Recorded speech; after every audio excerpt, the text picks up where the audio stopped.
La experiencia internacional en el tema tributario llega de la mano de nuestros dos expertos conferencistas en el área legal, Natalie Rodríguez y Rodrigo Covarrubias del Lega México. El tema que van a tratar precisamente es tributación de los servicios digitales en LATAM, Latinoamérica, una visión a la normativa mexicana. Bienvenidos.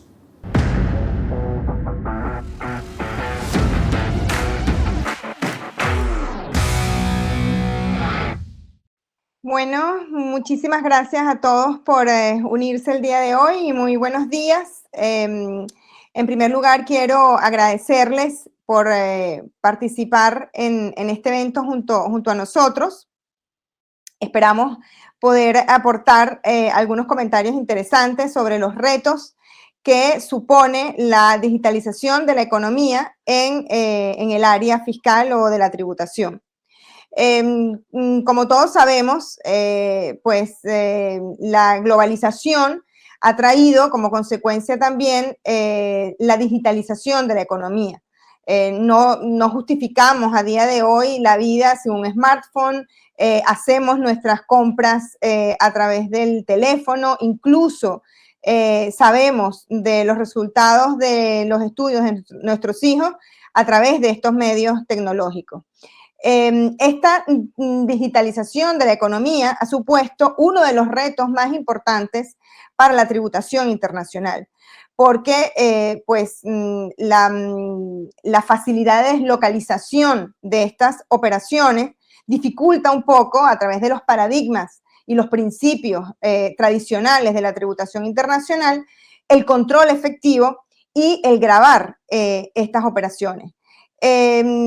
La aceleración de este proceso de digitalización de la economía llevó a organismos como la OCDE, la Unión Europea, el G20, a tomar medidas para poder justamente gravar estas operaciones. De ahí surge el plan BEPS y posteriormente, en vista de que no se encontraba consenso, con la acción 1, por la dificultad que supone establecer parámetros que permitan llegar a estas operaciones, algunos países empezaron a tomar medidas unilaterales y finalmente se llega a lo que hoy día es el Pilar 1 y el Pilar 2. El Pilar 1 establece una nueva forma de nexo para gravar estas operaciones en lo que se ha dado en llamar la jurisdicción de mercado, cuando las operaciones superan unos umbrales establecidos, y luego está el Pilar 2, que lo que establece es una fórmula de un impuesto mínimo global. A esta fórmula se han unido más de 130 países, incluido Estados Unidos, que era el gran ausente hasta el momento, pretende que ninguna multinacional deje de gravar las operaciones que realiza a nivel global. Estas medidas se establece que sean efectivas para el 2023. Ya España, por ejemplo, ha incluido una reforma en su impuesto de sociedades en este sentido. Pero por su parte, los países de LATAM o de Latinoamérica tienen un reto mayor todavía, y ese reto deriva de la carencia de herramientas de nuestras administraciones tributarias para aplicar estas medidas. De allí que suponga un reto mayor. De esto precisamente es de lo que nos viene a comentar y nos va a acompañar el día de hoy para ello Rodrigo Covarrubias. Rodrigo Covarrubias es socio de la firma colaboradora SCAT de Andersen, México, es contador público, egresado del Instituto Tecnológico y de Estudios Superiores de la Universidad de Monterrey, especializado en finanzas y tributación internacional en la Universidad de Lancashire en el Reino Unido, en la Universidad de Georgetown de los Estados Unidos y la Universidad de Leiden en los Países Bajos. Rodrigo forjó su carrera internacional en Baker & McKenzie antes de unirse a SCAT. Cuenta con más de 16 años de experiencia en alta especialidad en materia tributaria internacional. Ha participado en diferentes proyectos implementando estructuras internacionales vinculadas a Europa, Asia, así como Estados Unidos, Canadá y Sudamérica, con empresas tanto nacionales como multinacionales, en diversos sectores industriales. Ha sido consultor en planificación fiscal, tanto para proyectos inbound y outbound. Bienvenido, Rodrigo, y gracias por acompañarnos el día de hoy. Muchas gracias a ti, Natalie, y ¿qué tal? Buenos días a todos. Rodrigo, tal como veníamos comentando en la introducción, la digitalización de la economía ha cambiado definitivamente la forma de hacer negocios y se ha convertido en el mayor reto de la tributación internacional. Acabamos de resumir brevemente cómo la OCDE, el G20, la Unión Europea y también ahora los Estados Unidos han emprendido medidas globales y consensuales para enfrentar este desafío. En el caso particular de LATAM, este desafío es aún mayor, porque nuestras administraciones tributarias no están preparadas ni cuentan con la herramienta tecnológica para grabar de manera efectiva los servicios digitales. Sin embargo, bien es cierto que ya hay algunos países de nuestra jurisdicción que han tomado algunas medidas. ¿Nos puedes comentar un poco cuáles son estos países y hacia dónde han ido estas medidas? Sí, muchas gracias, Natalie. Esta es una muy buena pregunta porque como lo hemos visto en el pasado, este es un tema muy complejo y que de cierta forma requiere, pues sí, un consenso mínimo a nivel global, y ese consenso es especialmente difícil porque no existen solamente diferentes intereses políticos y económicos que considerar para cada país en lo individual, sino también en sus capacidades. Ya lo comentabas un poco al darnos este antecedente, y en ese consenso es donde ha habido algo de problemática, y sí se requiere de ese consenso, porque si no es donde llegamos a una situación en la que no hay un match entre el tratamiento que puede aplicar en un país versus el otro en estas operaciones internacionales, y se pueden dar efectos pues muy, muy negativos, ¿no? En el caso particular de América Latina, pues es una región muy diversa, con sistemas fiscales muy diferentes. Hay los territoriales, hay sistemas de rentas mundiales, hay países con tasas muy bajas y países con tasas muy altas. Algunos son sistemas muy complejos con diferentes impuestos a nivel federal y local, y algunos pues son hasta paraísos fiscales, ¿no? Entonces, sí tenemos una diversidad importante en la región, y a veces puede ser difícil el agrupar a esta región, pero lo que sí es un común denominador es que somos una región donde predomina la inversión extranjera y somos más importadores de capitales que exportadores, ¿no? Entonces, excepto por algunas compañías de cada país, cuando mucho, la región es más bien un destino de consumo o de mercado para las grandes multinacionales basadas en otros países. Esto significa que no tenemos muchas compañías grandes que pueden ser de particular interés en fiscalización para otros países, sino que el tema es más bien cómo tributan esas grandes corporaciones extranjeras en nuestros países. En el caso de México, pues ha habido diferentes iniciativas presentadas en el Congreso buscando crear cierto tipo de impuestos a servicios digitales. Se parece mucho la iniciativa que se presentó un par de veces aquí en México a lo que en su momento se implementó en Francia, España y otros países. Se basó básicamente en un impuesto sobre la renta que tendría que ser pagado por esos multinacionales digitales extranjeros o sus proveedores de servicios locales, que pues al final del día repercuten directamente en lo que reciben los multinacionales, y pues afecta el precio al cual venden. Sin embargo, no han tomado mucha fuerza y no han sido discutidos a detalle, mucho menos aprobados en Congreso. Parte de la razón, creo yo, es que justamente pues, era prematuro, dado el estado actual de la discusión a nivel global y la necesidad de obtener más consenso. Por el contrario, y con esta misma situación que platicamos, pues creo que la región ha tomado un camino mucho más, pues le podemos llamar mesurado y apropiado, dada esta situación global, y ha buscado más apalancarse de las plataformas digitales extranjeras como un medio para lograr alcanzar más fiscalización o recuperar algo de fiscalización que en el tiempo se ha visto mermada de impuestos ya existentes. Otra vez, en el caso de México, pues esto ha sido a través de cambiar el supuesto de causación del IVA, en el caso de servicios digitales que tradicionalmente se consideraban importación de servicios, y los usuarios de los mismos tendrían que declarar ese IVA. Entonces, en operaciones B2C, esto representaba un problema grande en fiscalización, ya que se pulveriza de cierta forma la fiscalización en la población en general, y a través de obligar a las plataformas a registrarse y a trasladar y cobrar ese IVA de los usuarios y enterarlo al gobierno, pues facilita de una enorme manera esa fiscalización. Adicionalmente, en el caso de plataformas tipo Marketplace o Peer-to-Peer, se obliga a las plataformas a retener el impuesto sobre la renta y el IVA causado por quienes ofrecen sus bienes o servicios a través de la plataforma con un enfoque dirigido a personas físicas. Esto, pues a lo mejor también es relevante porque otra particularidad de la región es que las personas físicas son mucho más difíciles de fiscalizar y se tiene un muy bajo índice de cumplimiento fiscal, a diferencia de otras regiones, otros países donde pues las personas físicas suelen tener un nivel de cumplimiento alto. Pues aquí en la región, México particularmente y pues los demás países en buena medida también, pues sí se ve un índice de fiscalización muy bajo, de cumplimiento muy bajo para las autoridades fiscales y de muy difícil fiscalización, ¿no?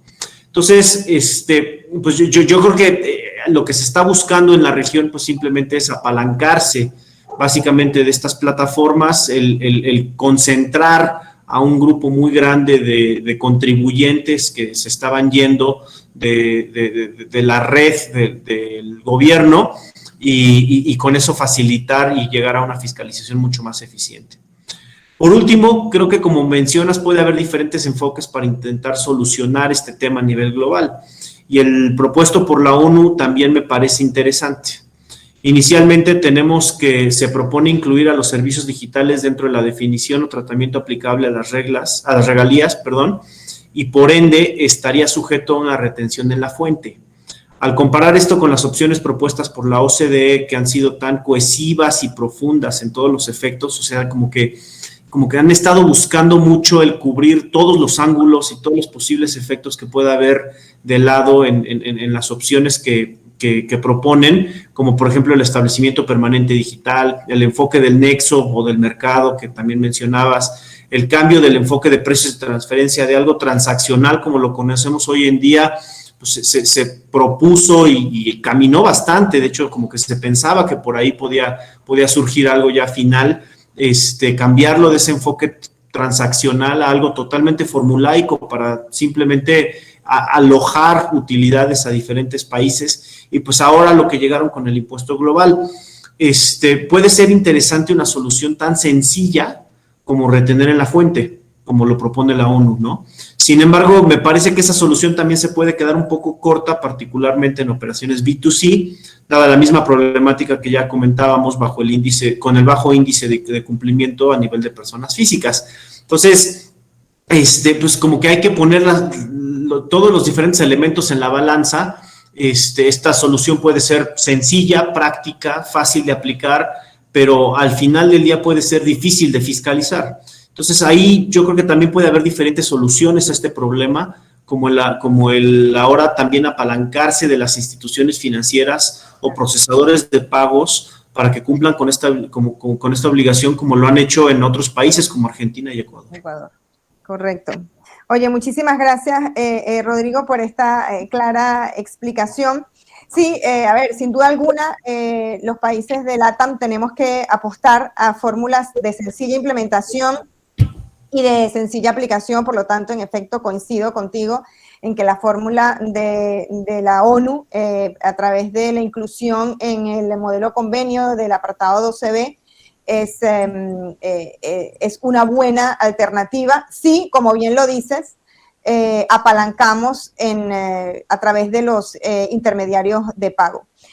Ahora, como tú bien apuntabas ya, uno de los mecanismos que más ha facilitado a la región el gravar los servicios digitales es a través del impuesto a valor agregado. Sin duda alguna hay países como por ejemplo Colombia, inclusive también, que están planteando la posibilidad de reformar su legislación para ver cómo se alinean con el Pilar 1 y Pilar 2, pero tenemos muy claro que fórmulas tan complejas como esas van a ser de muy compleja articulación en nuestras latitudes. ¿Podrías darnos algunos ejemplos de cómo a través del IVA y sobre todo en el enfoque de las operaciones B2B, se han articulado fórmulas que también permitan en las operaciones de business to consumer, a través del apalancamiento en el IVA, como impuesto de fácil recaudación, gravar los servicios digitales en LATAM. Sí, claro. Como mencionaba, creo que este es un enfoque mucho más mesurado y adecuado, enfocándose en esa parte del problema únicamente. Es decir, no tanto en el cómo estas multinacionales tributan como tal, de manera directa, un impuesto sobre la renta que recae directamente sobre ellos, ya que eso, como lo decíamos, pues puede llevar a problemas de doble tributación, dado que suelen estar sujetas a cierto tipo de imposición en su país de residencia, sino enfocándonos un poco más del lado del consumo, ¿no? Entonces, como lo decía, México a partir del año pasado implementó cambios a las leyes del IVA y del impuesto sobre la renta, y básicamente busca aprovechar el alcance de estas sociedades o plataformas para poder recolectar de una manera más eficiente el IVA y el ISR vinculado con personas físicas, ¿okay? Entonces, aquí ya hay una diferencia muy importante en lo que pueden ser operaciones B2B a lo que pueden ser operaciones B2C. Si hablamos de operaciones B2B, pues estamos ya presuponiendo la existencia de negocios establecidos que regularmente cumplen con sus obligaciones fiscales y que difícilmente pueden escaparse de este cumplimiento de manera cotidiana, ¿no?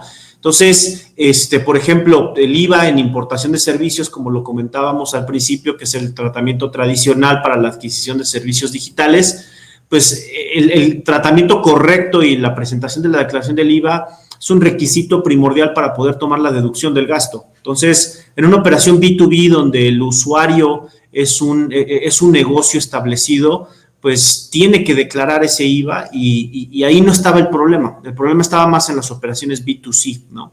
Entonces, primeramente tenemos que estas plataformas extranjeras se deben registrar para efectos de IVA en la medida que presten servicios digitales en el país. Por supuesto, hay muchos detalles que se tienen que revisar para cada caso, pero básicamente si se tienen usuarios en México y los servicios califican como servicios digitales, como se definen en las leyes, ahora las plataformas deben trasladar y cobrar el IVA junto con la contraprestación de su servicio. Es decir, ya no cae en un sistema de una importación de servicios, sino que ahora es una prestación de servicios que se considera llevada a cabo en el país y por lo tanto entra el mecanismo natural, ordinario de operaciones nacionales, donde el proveedor del servicio, teniendo que estar inscrito, por supuesto, en el Registro Federal de Contribuyentes, pues tiene que trasladar y cobrar ese impuesto al valor agregado de sus clientes, ¿no? Esto aplica tanto para B2B como para B2C, porque pues ya habiendo establecido este nuevo régimen, pues simplemente pues era más fácil generalizarlo, ¿no? Entonces, aunque la problemática de origen está enfocada al B2C, pues también aplica ya esta regla para B2B, ¿no? Adicionalmente, las plataformas tipo Marketplace o Peer-to-Peer deben retener el IVA y el ISR que causan quienes ofrecen sus bienes o servicios a través de la plataforma. Esta segunda parte sí es importante recalcarla porque la mayor parte de la región se ha enfocado más en el IVA de servicios digitales, ¿no? Tenemos a Chile, lo que está proponiendo Colombia, Argentina, Uruguay, están más enfocados a la prestación de servicios digitales por plataformas extranjeras y el cómo causa el IVA y el cómo se paga el IVA derivado de esos servicios digitales. El caso de México sí es una excepción porque le adiciona esta obligación a también retener el impuesto sobre la renta y el IVA que causan quienes ofrecen servicios. O sea, si yo vendo a través de un marketplace, yo tengo un impuesto que pagar por la enajenación de mis bienes o la prestación de servicios en mi marketplace. Entonces, ahora la plataforma también tiene que retenerme a mí como vendedor esos impuestos. Y podemos, para intentar simplificar todo esto un poquito, tomar dos ejemplos muy obvios, muy burdos. Hablemos de una plataforma de streaming, como puede ser Netflix o alguna Spotify, alguna de esas. Anteriormente, pues estas podían ofrecer sus servicios de streaming a través de la suscripción que era ofrecida de manera directa por la plataforma en el extranjero. En el caso de Netflix, me parece que era Netflix Inc. en Estados Unidos. y los usuarios eran quienes debían considerar la importación de los servicios y en la medida que no tuvieran actividades empresariales, ese IVA no habría sido acreditable y se tenía que haber pagado al gobierno. Por eso es la diferencia importante que vale la pena recalcar entre las operaciones de origen que dieron origen al problema de B2B versus B2C, ¿no? En el caso de B2C, pues esos consumidores pues, no tenían una actividad empresarial o una deducción para efectos del impuesto sobre la renta y por lo tanto pues, difícilmente declaraban ese IVA, ¿no?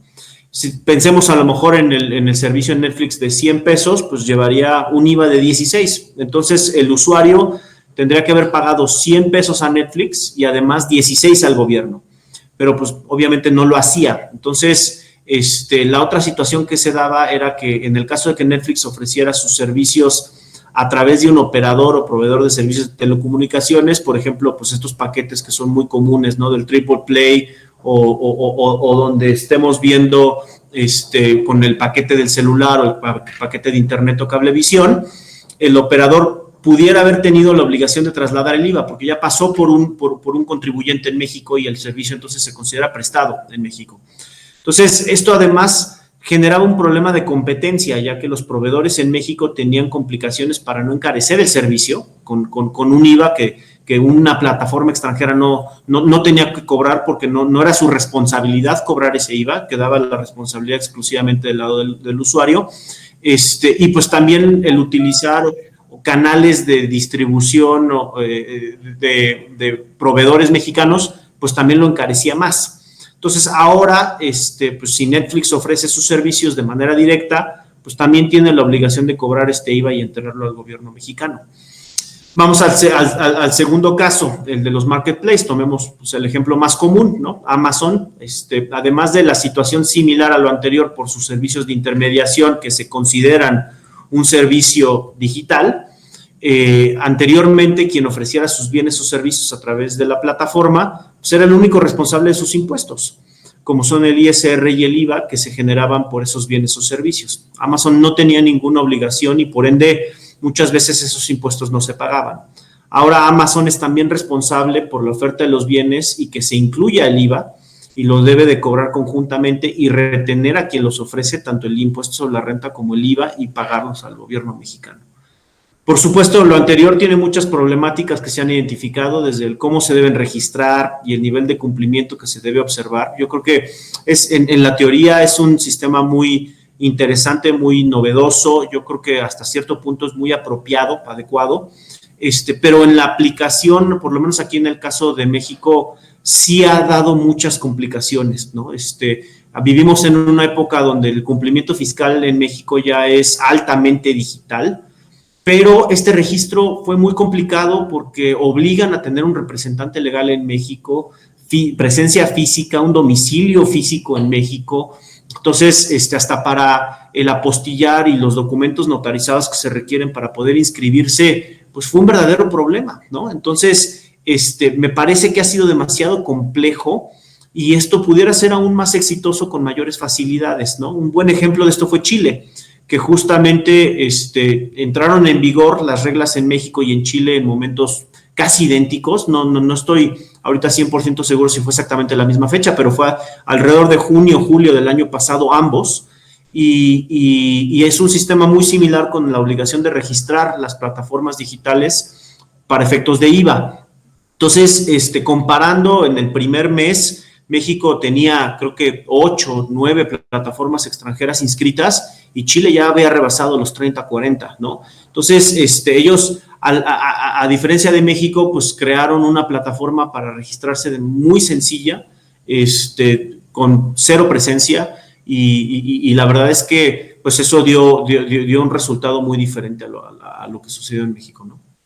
Muchas gracias, Rodríguez. Claro, es que, a ver, esto de cara a lo que son incluso los nuevos paradigmas en temas de la tributación de la economía digital, el tema de obligar a tener presencia es un poco innecesario, ¿no? Si justamente lo que estás buscando es articular fórmulas para grabar lo que justamente está deslocalizado o no tiene presencia. Y te pregunto, de cara a estas complejidades que se han visto en la implementación, y en la articulación de estas normativas, ¿cómo ves tú de cara a LATAM frente a esta avanzada de la tributación de la economía digital? Porque, como comentábamos antes, sí es verdad que hay países que están alineados con OCDE, México es uno, Colombia incluso ha articulado, como decía antes, alguna normativa de cara a alinearse o a prepararse para Pilar 1 y Pilar 2. Pero definitivamente vemos que las fórmulas más sencillas de implementación, que es a través de impuestos indirectos, IVA o fórmulas sencillas como la propuesta de la ONU, pareciera que son las que más posibilidad tienen en LATAM. Esto luego también tratando de ver que todas estas fórmulas de tributación no supongan un cortapisa para la inversión, siendo nosotros importadores de tecnología, como mencionábamos al principio. Entonces, ya como reflexión final, ¿cómo ves tú que abordará LATAM este tema en el futuro más inmediato? Sí, creo que esa es la pregunta del millón, ¿no? Como lo hemos visto, pues son muchísimos los temas que hay que tener en mente y el mundo de negocios global es tan cambiante, tan rápido, esos cambios se dan tan rápido, que será difícil poder encontrar una solución que realmente funcione para lo que muchos han pensado es la problemática actual. Aquí nada más mi punto de vista, mi muy humilde punto de vista, yo sinceramente en lo personal tengo mis dudas de que realmente haya tanto problema, ¿no? Yo creo que es un tema de un poco de ajustes a lo que ha sido la evolución en el cómo se hacen los negocios, pero no lo veo tan grave como se ha planteado. Yo creo que tenemos unas bases muy interesantes en la parte fiscal internacional, y creo que el alejarnos tanto de ellas pues simplemente complica mucho, ¿no? Yo creo que empiezan a entrar muchos intereses y muchas necesidades de cada país muy diferentes, que pues va a ser muy difícil el poder poner todo en la balanza o equilibrar, ¿no?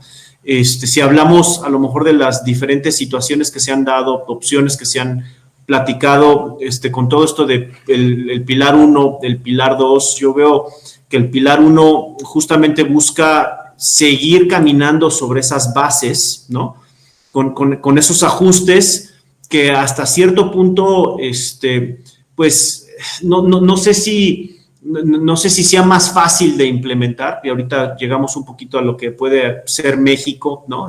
O algunos de los países de la región, pero el Pilar 2 con ese cambio tan radical, pues de entrada está muy limitado a cierto número muy pequeño de multinacionales que, pues al final del día, no sé, no he visto la lista ni he tenido el cuidado a lo mejor de hacer un comparativo o sacar de las bases de datos el cuánto puede ser el monto de los ingresos de todos los multinacionales más grandes de la región, pero sabrá muy poquitos, ¿no? Si es que los hay, que realmente tienen una base en la región de Latinoamérica.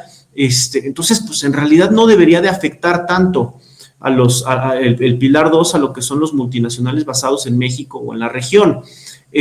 Insisto, como que si nos remontamos un poquito a lo que platicábamos al principio, la región está más preocupada por el cómo grabar a los multinacionales de los otros países que tienen mercado en cada uno de nuestros países, ¿no? Entonces, yo creo que a través de los impuestos al consumo me parece un enfoque adecuado, como lo mencionábamos. El tema de la propuesta de la ONU me parece también hasta cierto punto sencillo y acertado. El asimilarlo a una regalía, obligar a retener un impuesto, pues de entrada nos permitiría catalogar ese impuesto como un impuesto sobre la renta y evitar probablemente muchos problemas de